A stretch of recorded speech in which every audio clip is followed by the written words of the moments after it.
Abrir o celular logo cedo costuma ser um convite para testemunhar o apocalipse em tempo real. Entre uma notícia catastrófica e a próxima crise, a sensação que fica é de que estamos apenas esperando o último capítulo de uma história que já deu errado. Esse peso de habitar o agora criou um tipo de fadiga muito particular, onde projetar o amanhã mais parece um sonho de criança. O escritor Ariano Suassuna dizia que o otimista é um tolo e o pessimista um chato, mas que o bom mesmo era ser um realista esperançoso. A gente está super feliz que hoje esse episódio do Querida Internet é apresentado pela Livo. A Livo é uma high-tech que propõe que a gente use a tecnologia para valorizar o que temos de mais humano e, principalmente, para que a gente ajuste a lente com a qual olhamos o mundo. Esse convite veio de uma forma especialmente feliz para Contente, que nada mais do que um grande exercício de imaginação. Quem está com a gente nos acompanhando já sabe disso.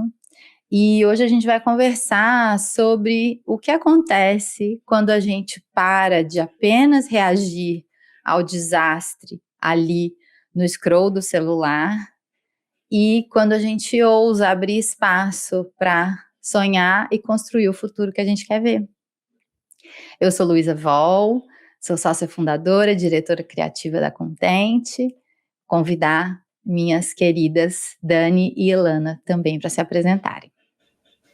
Olá, Contenters! Olá, Lu! Olá, Ilana! Muito feliz de estar aqui para falar desse assunto. Eu sou Dani Arraes, eu sou escritora, sou cofundadora da Contente, diretora criativa também, e uma pessoa que tem tentado sair do looping de fim do mundo para esperançar. Ai, que lindo!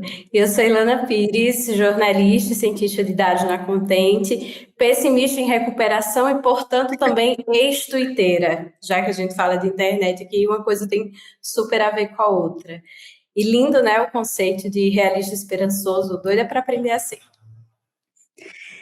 E acho que você já deu um spoiler que talvez sair do Twitter seja algo muito importante para quem quer retomar um fôlego possível diante de um mundo tão em crise, né? E a gente gosta sempre de começar colocando o elefante na sala. E eu queria abrir aqui com uma pergunta que nos norteia, que é: por que, mesmo exaustos do fluxo de informação sobre o fim do mundo, a gente não consegue parar de consumir esse conteúdo? E como é que esse ciclo vicioso molda a nossa visão e acaba nos paralisando? Tenho muitas coisas para falar sobre isso. Eu vou puxar a Ilana primeiro, para começar. Que responsa, hein, gente? Primeiro eu quero dizer que ser jornalista é muito parte da minha identidade. Ai, meu Deus, que clichê, né? Mas é muito parte da minha identidade e, portanto, isso me faz meio viciada em notícias. Ser viciado em notícias no Brasil é exatamente igual ao ser pessimista. Não tem muito o que a gente esperançar. E aí eu me peguei nos últimos anos entrando num ciclo que era terrível, assim, tenebroso. E vou me expor aqui um pouquinho também, que sempre é uma vibe meio exposição, que eu acordava de manhã, obviamente com o alarme do celular, já pegava o celular na mão, já abri o Twitter. Antes do café da manhã, já tinha xingado uns 4 usuários com foto de Naruto, com foto de anime, com alguma coisa do tipo, e sabido de coisas assim que não sei se mudariam muitas coisas na minha vida. E eu percebi que esse tipo de pessimismo ocupava um lugar de inércia muito confortável para mim, por mais contraditório que isso pareça. E talvez por isso esse pessimismo também ele seja tão sedutor. É porque ninguém é pessimista sozinho. A gente não está no apocalipse sozinho. O pessimismo ele nos reúne, nos dá uma sensação de pertencimento. Parece que a gente tem uma cumplicidade coletiva ali diante do colapso, só que isso é falso, porque está todo mundo muito sozinho, olhando para o celular, enquanto reclama em coro que o mundo vai acabar. E claro, né, não é fácil, as notícias não são fáceis, a gente está... A sensação que eu tenho é que a gente está rompendo com um modelo de mundo e entrando em outro, mas enquanto a gente não entra, enquanto não rompeu com esse, é muito estranho estar nesse meio termo, assim. E claro, é traumático em muitos aspectos também, mas sair do Twitter foi uma das coisas que eu fiz para sair desse looping. Outra coisa foi parar de acordar e ir direto para o celular. Eu não sei quantas vezes a gente falou isso na Content, certamente mais vezes do que qualquer um outro na internet, mas assim, casa de ferreiro, espeto de pau, eu não cumpria. Então, uma coisa que me ajudou muito também foi filtrar, assim, eu ainda sou uma viciada em notícias, mas pelo menos eu consigo proteger a minha manhã, o meu café da manhã do apocalipse. E você, Luísa, o que é que você tem feito? Ai, gente, é complicado porque a nossa luta não é só contra o doom scrolling, né? Que é aquele rolar infinito diante de notícias de tragédias e de fim do mundo, mas é contra o scrolling em si, né?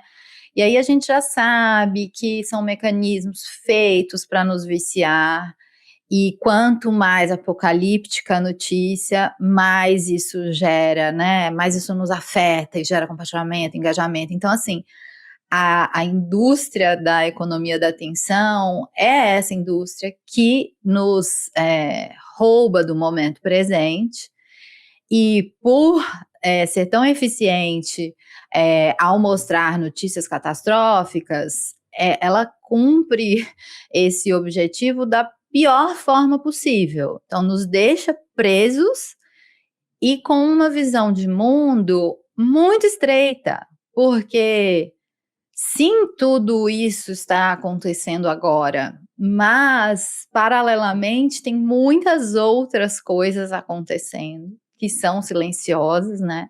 Que não geram clique, que não geram engajamento. E aí, o que acontece? A gente vai para o mundo, né, vendo essas notícias e guerra, né, gente? Nós estamos em 2026 falando de guerra. E aí a gente volta para nossa casa, mas parece que a gente não volta sozinho, né? A gente volta com todo aquele peso. E aí, nossa, eu estava ontem pensando nisso, assim, pensando como eu estava afetada diante de tantas coisas que têm acontecido no mundo, de tantas esferas, e o quanto isso estava me roubando da beleza que está acontecendo aqui no meu dia a dia, né? Aquele famoso, se a gente desligar a internet, esse problema ainda existe? Sim. Diante das catástrofes, sim. Mas o quanto o nosso olhar, o quanto essas catástrofes precisam de tanto do nosso olhar no cotidiano, e o que isso afeta a nossa vida concreta, nossas relações, né, o nosso dia a dia, o nosso bem-estar. E o que, porque assim, a gente fica às vezes meio, não vou me alienar, porque, né, não posso ser uma pessoa alienada, mas eu queria encontrar algum espaço entre a alienação e o consumo de informação que também não me sequestrasse da beleza do dia a dia, porque, spoiler, é só isso que tem. É só esse dormir e acordar, o intervalo entre essas duas coisas. Essa é a vida, não tem outra vida que vai acontecer quando o mundo se resolver. Então, realmente, a gente fica preso nesse ciclo, né? Eu me identifico muito quando Ilana fala que é jornalista viciada em notícias, eu também sou. E quando acontecem catástrofes mundiais ou grandes escândalos, eu fico ainda mais viciada. Eu quero saber todos os ângulos, eu quero saber os pormenores, eu quero ouvir as análises. E eu já fiz as pazes com isso. Eu sou assim e eu gosto de estar por dentro. Mas eu lembro claramente que foi no final do ano passado, em dezembro, quando a Tainara foi atropelada e teve as suas pernas amputadas, que eu decidi mudar a minha forma de consumir notícia. Por quê? Estamos no Brasil em 2026, os feminicídios estão uma epidemia, uma coisa horrorosa, e eu estava acordando, eu também mudei desde o ano passado eu mudei, meu celular dorme fora do quarto e eu demoro um pouquinho para pegar ele, eu queria demorar muito mais, mas enfim. Mas quando eu abria o Instagram, eu me deparava com mais uma mulher foi morta, uma mulher foi arrastada, teve a perna amputada, depois não resistiu. Aquilo ali estava doendo no meu corpo e eu estava pensando, a gente não pode banalizar o que é absurdo. Sendo que é isso, você vê uma pessoa, outra, e eu falei, eu não posso passar meus dias consumindo essas notícias desse jeito. E aí eu voltei a ser como os maias e os incas, e eu consumo notícia no desktop do computador. Por quê? Eu escolho os momentos em que eu vou acessar a notícia. O que é que eu fiz nesse momento? Eu parei de seguir todos os perfis que eu acompanhava de notícia. Pensei, vou ficar alienada? Vou. Spoiler, não vou, porque tudo chega. Quer você siga ou não, as próprias pessoas que você segue vão compartilhar. Sendo que você não vai ser impactado o tempo inteiro por atenção, imagens fortes. Atenção, imagens fortes. Aquilo ali é um plantão, né? Um plantão de televisão o tempo inteiro na palma da sua mão. E aí eu parei de seguir e comecei a ouvir no desktop e passei a priorizar bem mais podcasts. Então, todo dia eu ouço ou o assunto ou o café da manhã. Toda semana eu ouço Angu de Grilo, Calma Urgente. Então, eu sinto que eu tenho um contexto maior enquanto eu passo a ler as notícias pelo desktop. Não sei se isso é uma solução ou não, mas pelo menos eu parei de me sentir engatilhado o tempo inteiro. Não acho possível a gente não estar informado no momento que a gente vive, porque eu acho que só está mal informado quem é tão privilegiado e que não sente as dores do mundo. A gente sente. A gente, como mulher, a gente vai sentir de um jeito absurdo. A gente como mãe, a gente como pessoas que pensam o mundo e não só habitam o mundo, a gente não tem como estar longe, mas talvez colocar alguns limites nos ajude, até porque no mecanismo das redes sociais, o que acaba acontecendo é que a gente vê a mesma notícia 20 vezes, e provavelmente a gente lê a manchete e passa para frente. Não é que a gente está consumindo mais informação, a gente está consumindo a mesma informação várias vezes ao dia. Então isso é gasto de cérebro, de tempo, de energia. Então dá para a gente reconfigurar para ser bem informado, mas não deixar de ser alguém que tem uma expectativa que o mundo melhore e uma esperança de que isso pode acontecer. Mas com energia drenada, nenhuma coisa nem outra a gente consegue vislumbrar, né? Eu acho que aí a gente entra bem no ponto da imaginação, né? Do que acontece com a gente diante desse dia a dia descrito aqui por nós, que eu imagino que não deva ser muito diferente do seu, né? A pasteurização, a padronização é também um projeto bem concluído desse momento que a gente vive, dias extremamente parecidos, não importa onde você more. E aí, o que isso faz com a gente, com a nossa capacidade de imaginar cenários diferentes? A Ilana começou falando que ela era uma pessimista em recuperação. Eu acho que eu sou uma otimista que tem se endurecido um pouco. Eu sempre fui muito otimista. Eu lembro que eu tinha um apelido, assim, que era meio uma zoeira, assim, que meus amigos falavam, lá vem a Poliana, Poliana.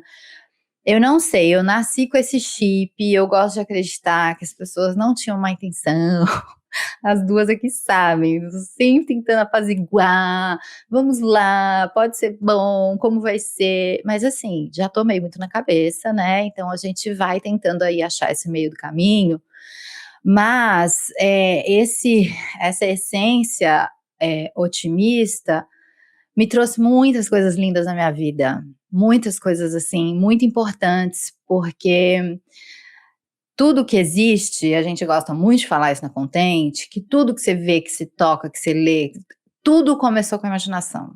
Tudo começou com alguém falando, e se?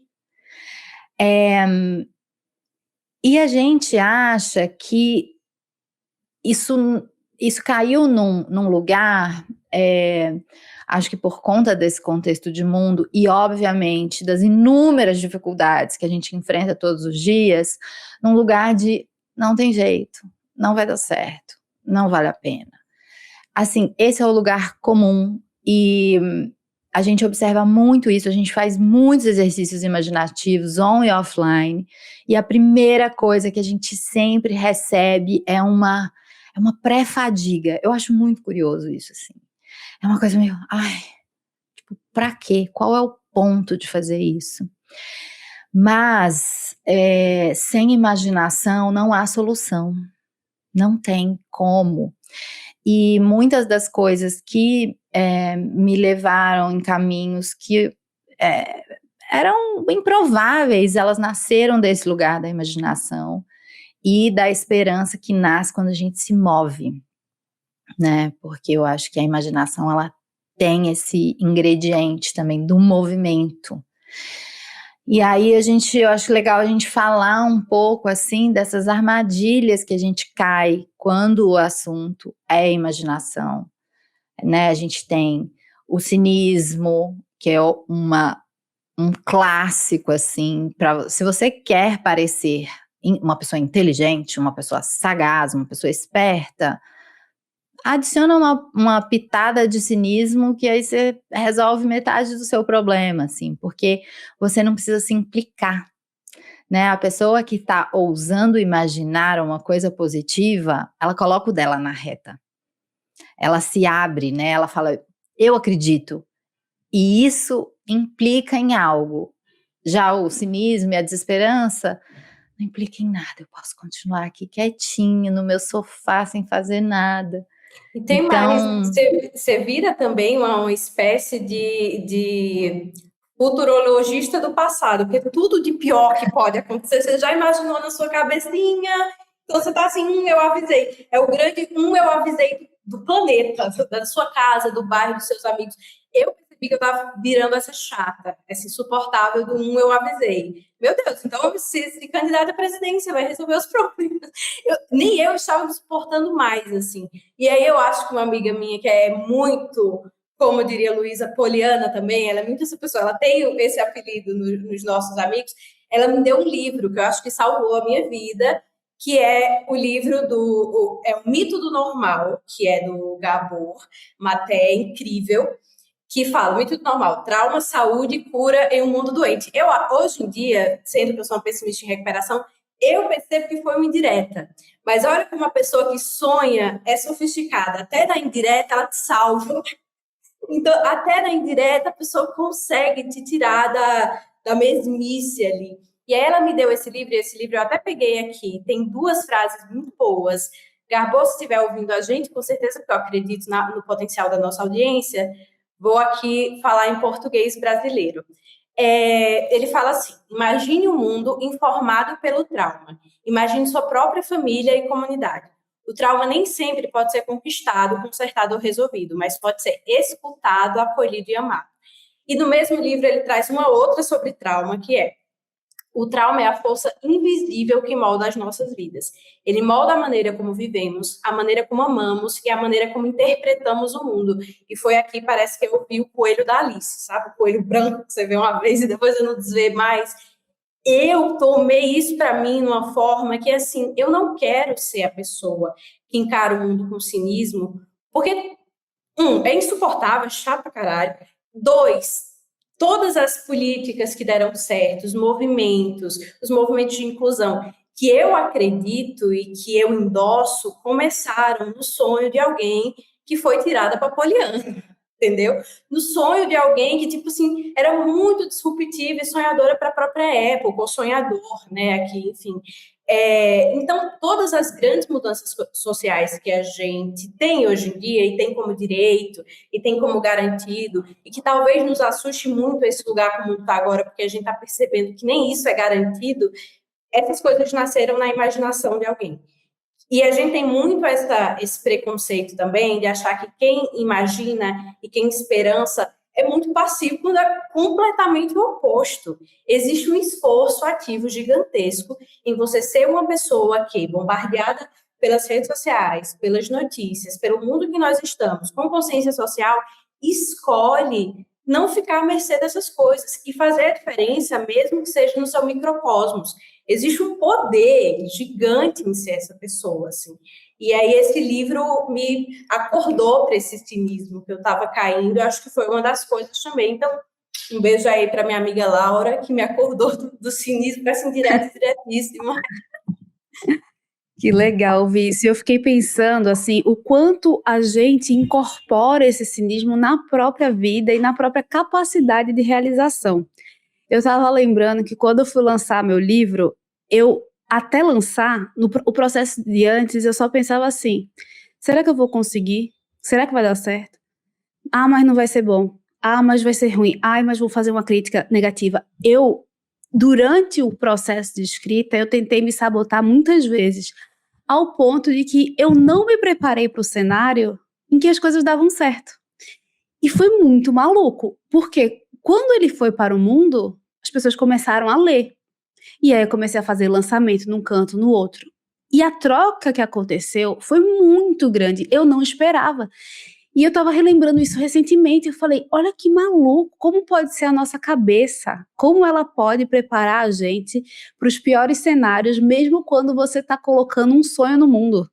Ainda bem que eu persisti e me surpreendi, mas a sensação é assim, do mesmo tempo, do mesmo jeito que a gente gasta tempo pensando que tudo vai dar errado, a gente devia guardar uma fatiazinha pensando vai dar certo. Afinal, chance de 50-50, podia dar certo, podia dar errado. O caminho ele vai se fazer. E eu vejo, inclusive, com o livro, gerou muitas conversas sobre, né, o fenômeno da impostora, a quantidade de mulheres vindo para mim e falando assim, não, porque eu quero muito escrever um livro, eu quero muito mudar de emprego, mas eu não consigo pensar nisso, eu não consigo pôr em prática. Então, essa visão, ela já começa dentro e ela tem a ver com estrutura, não é uma questão de baixa autoestima nossa. Mulheres, a gente ainda tem que lutar para ocupar qualquer espaço que a gente quiser. Então, tem uma estrutura que quer nos repelir. Isso é tão forte e drena tanto da nossa energia que atrofia a nossa capacidade de realização. O que me faz pensar também que, assim, seja sempre um incentivador na hora que alguém estiver te contando alguma coisa, porque já é difícil romper essa barreira, e aí às vezes você vai dividir com alguém e a pessoa fala, né? Será que vai dar em alguma coisa? Tipo, meu Deus, sabe? Bora dar um reset no mundo e pensar. Você falaria isso para uma criança? Uma criança chega aqui para você dizendo assim: eu vou inventar uma nave que vai levar a gente pro espaço em 2 minutos. Você vai falar: ih, dá não, menino. Dá não, baixa tua bola. Não, você vai entrar na onda e você vai exercer essa imaginação junto com a criança, uma das coisas mais deliciosas do mundo. Quando é que a gente perde isso? E como é que a gente volta para esse lugar de ficar com os desejos e as dúvidas, olhando com uma lente positiva também, e não só pensando que dá errado, porque já basta o mundo inteiro, em vários aspectos dando errado, já basta uma estrutura inteira querendo que não dê certo. A gente não pode fazer isso uns com os outros. E como sempre, a gente fica aqui pensando que pano de fundo tá criando esses comportamentos, né? Que cultura tá promovendo esse tipo de reações? Até com, a Dani falou agora disso, seja uma pessoa incentivadora.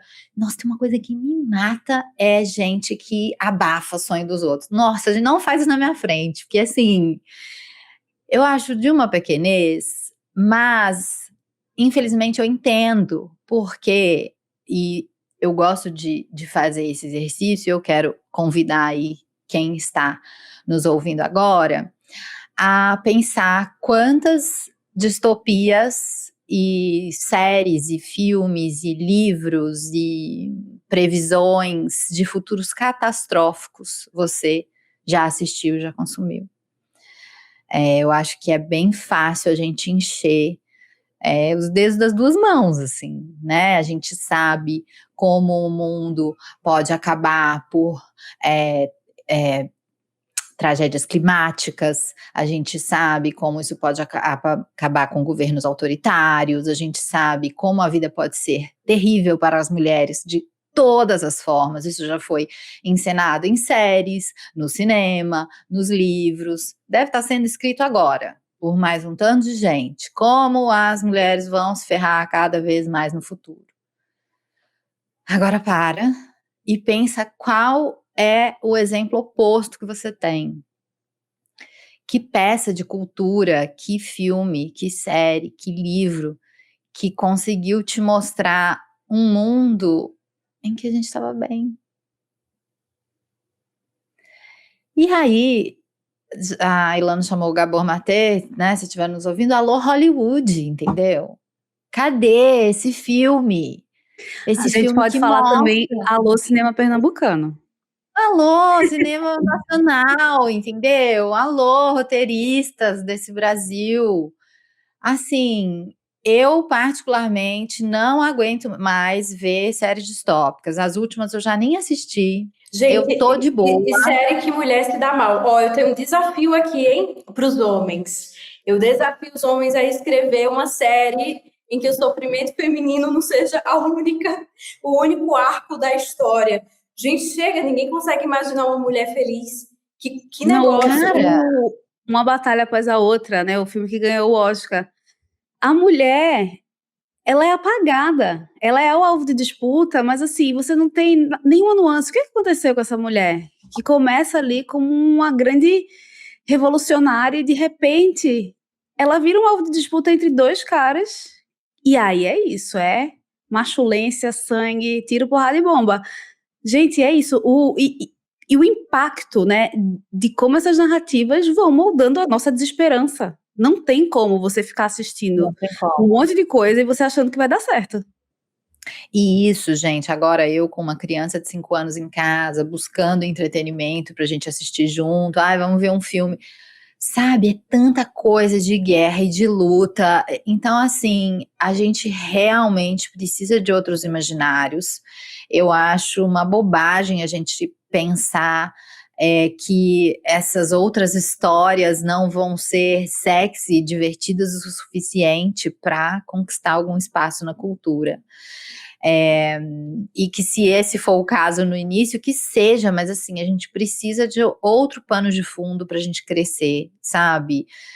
A gente vê representado no dia a dia as violências que a gente vê nos videogames e nos filmes, a gente é claro como a água, sabe?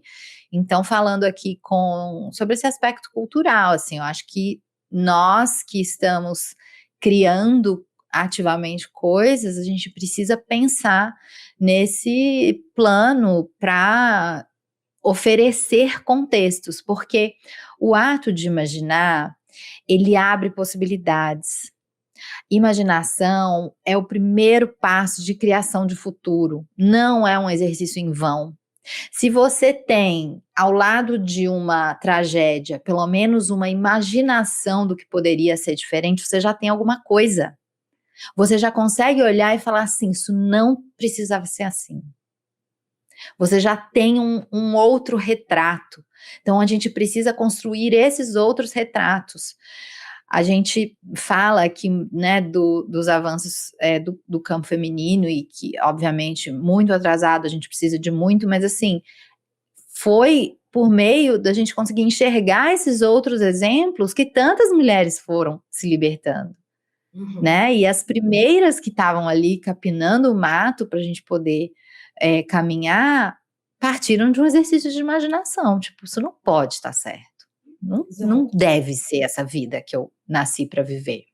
E tem um movimento muito curioso que, em sendo uma pessimista em recuperação, eu sei muito bem qual é, que é, às vezes você está ouvindo isso aqui, você pode ser uma pessoa atravessada por muitas questões de sexualidade, de raça, de classe, que são questões que realmente dificultam a sua imaginação, porque a sua realidade é tão dura que está dificultando. Mas falando do lugar de uma pessoa que, por exemplo, veio de uma realidade de desigualdade social muito profunda, eu quero dizer, tá nesse loop de pessimismo e de consumo de informação todo esse tempo, só me fez ficar mais desconexa da minha realidade. Não me fez tomar mais consciência social ou mais consciência de classe.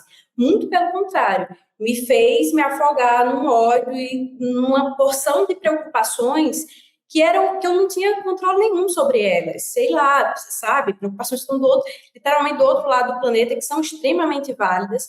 Só que, enquanto a sua lente do macro está tão sendo consumida por esse excesso de informação, e excesso de revolta, e excesso de indignação, e você não faz nada com isso, a sua lente do micro fica completamente bagunçada. Então, durante esse tempo que eu tive um consumo frenético de colapso, de tragédia, de distopia, eu parei de olhar para as situações da minha família, para as situações da minha casa, para as situações de pessoas que eu amo profundamente, pessoas que estão realmente atravessadas por questões sociais, por questões de raça, de classe. e que eu não estava olhando, achando que estava abalando, porque estava super me informando, sem agir no meu microcosmo, porque quando a gente fala agir, né, a gente não está querendo que você vire um novo mártir social e tal, é agir no seu microcosmos. Qual conversa que você precisa ter com as suas amigas sobre esse momento de ser mulher? Eu acho que a gente conversa pouco sobre isso, a gente conversa sobre tanta coisa com as nossas amigas. Um dia eu tirei para conversar com uma amiga minha, a gente chorou horrores, assim, porque tem muitas dores que são silenciadas nesse processo. Eu vou chorar de novo num podcast patrocinado, que coisa. Mas aí é isso, assim, a gente precisa nutrir as conversas. Eu acho que o que nos salva da distopia é gente, é estar perto de gente. Você precisa, sabe aquele meme? Desliga o celular e pisa na grama, desliga o celular e pega na mão de alguém, ou usa o celular para uma coisa que de fato vai te conectar com aquela pessoa que às vezes atravessa tantas situações socialmente difíceis e que você não está dando atenção porque você está scrollando lá no Twitter mais uma tragédia, entendeu? Então, isso não é um sermão na audiência, é um sermão em mim mesma, mas é que eu espero que sirva para outras pessoas também, porque por muito tempo eu achei que imaginar era um privilégio de quem tinha privilégio. E não deveria ser. É isso que as pessoas querem que a gente ache. Que imaginar é um privilégio de quem já é cheio de privilégio. E não é. Imaginar devia ser um direito de todo mundo. Porque quando a gente é criança, todos nós imaginamos, sem nem nos dar conta do mundo que nos rodeia e dos limites e das limitações, enfim. Então, eu queria fazer esse disclaimer, porque eu sei que alguém com a mesma cabecinha que eu está ouvindo, então eu te vejo, eu te entendo, mas não é por aí. Eu achei lindo isso que você falou, da gente se conectar com gente. A gente tá gravando aqui, ontem um tio meu morreu, e eu tava conversando com a minha tia, e assim, ouvir a minha tia chorar é a coisa que, assim, parte meu coração. E aí ela tava naquele lugar, assim, de, nossa, é isso, aí tem essa dureza da morte, mas tem uma dureza do tempo, né? A gente tá num ano muito complicado em vários sentidos. A gente não sabe o que é que vai acontecer em várias esferas. E a gente começou uma conversa ali, ela me falou uma frase que eu até anotei, que é assim, você tem que fazer muito esforço para ter alegria diante da vida, né, que vai trazendo suas perdas, suas dificuldades, de um mundo que o tempo inteiro está colapsando. Mas eu fiquei com essa frase. A alegria, ela não vem dada assim. Ela é construída muito intencionalmente. Então, a gente vai ter que sair da nossa preguiça de encontrar os amigos, porque é trânsito, porque é agenda, porque é trabalho, porque tem que dormir, porque tem que malhar. E a gente vai ter que romper essa resistência para encontrar o outro, porque assim, nunca houve uma vez que eu encontrei e que eu voltei para casa pior. Eu sempre volto melhor. Mas eu teve várias vezes que eu desmarquei por conta de 1000 porquês. Então, assim, pensar que cada vez mais a gente vai ter que ser intencional, ativo nesse encontro e nesse convite, eu acho que é um fio que nos dá essa esperança.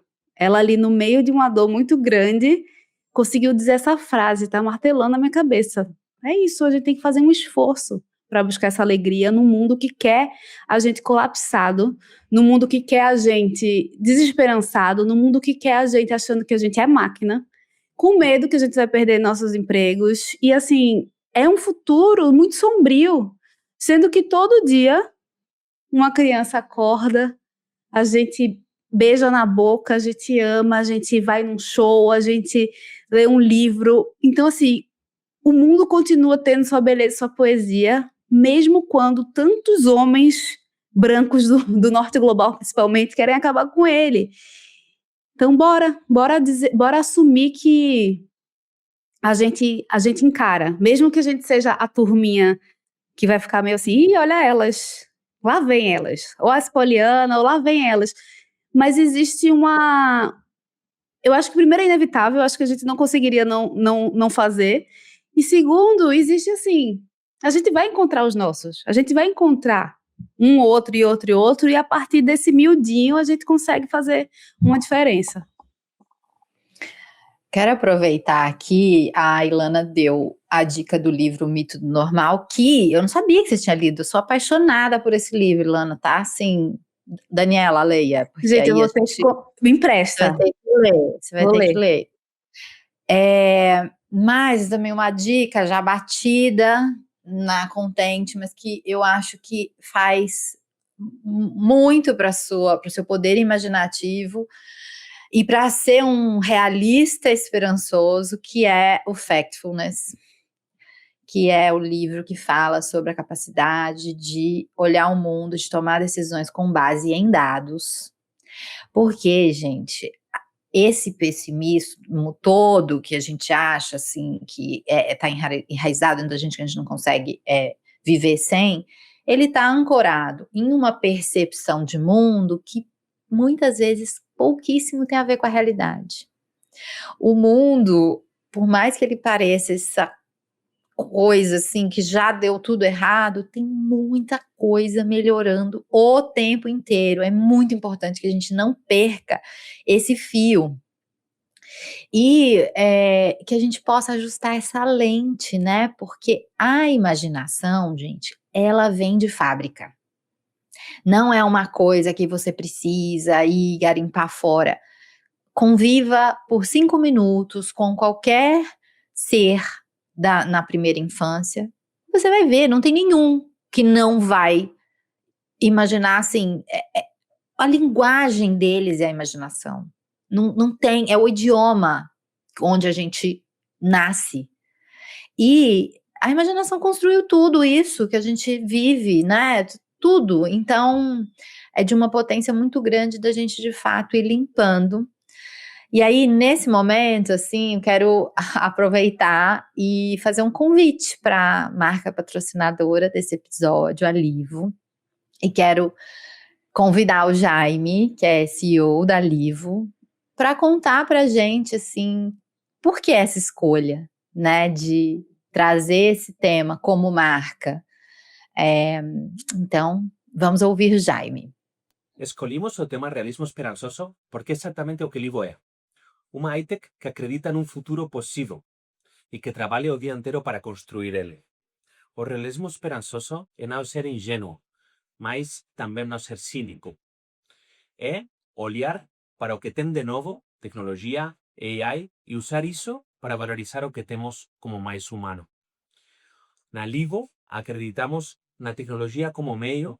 Isso se traduz em exames gratuitos, em entregas até 24 horas e tudo com design autoral. Trabalhamos em um futuro possível o dia inteiro. Essa é a única lente possível. E como é bom ver uma marca querendo provocar discussão, chamando as pessoas para construírem junto, por mais marcas que façam isso. Sim, muito bom ouvi-lo. E agora, nesse final, se vocês nos permitirem, a gente queria fazer um exercício junto, assim, tirar você um pouco do batidão aí que você possa estar, não sei em que momento você está ouvindo isso, mas te convidar, primeiro, a soltar possíveis armaduras internas que já te estejam martelando aí dentro da sua cabeça. Ai, não vou. Não vai acontecer nada com você se você se permitir sonhar por alguns minutinhos. E aqui é um exercício que a gente gosta de fazer, é um exercício meio extremo no sentido imaginativo, mas acho que pode valer a pena. Então, vamos imaginar juntos que você teve a capacidade de viajar no tempo. Você foi lá para o futuro.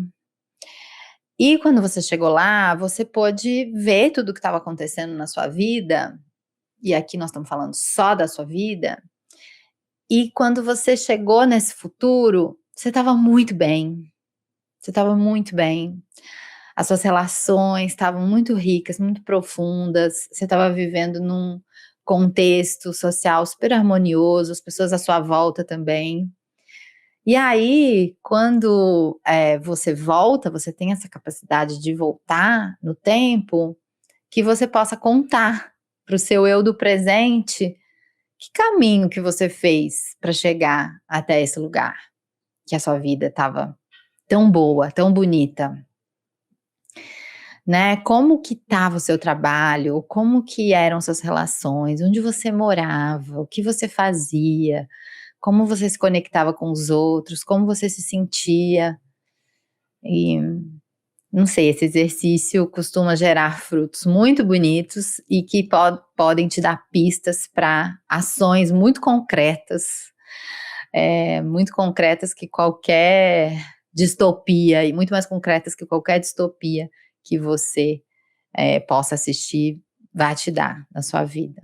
Eu adoro esse exercício, toda vez que a gente tem a oportunidade de fazer ele com um grupo grande de pessoas, fica aquele burburinho, assim, e é muito bom ver como a imaginação é uma faísca, é uma ignição também, para a gente deixar o corpo em movimento, aberto para essas possibilidades todas.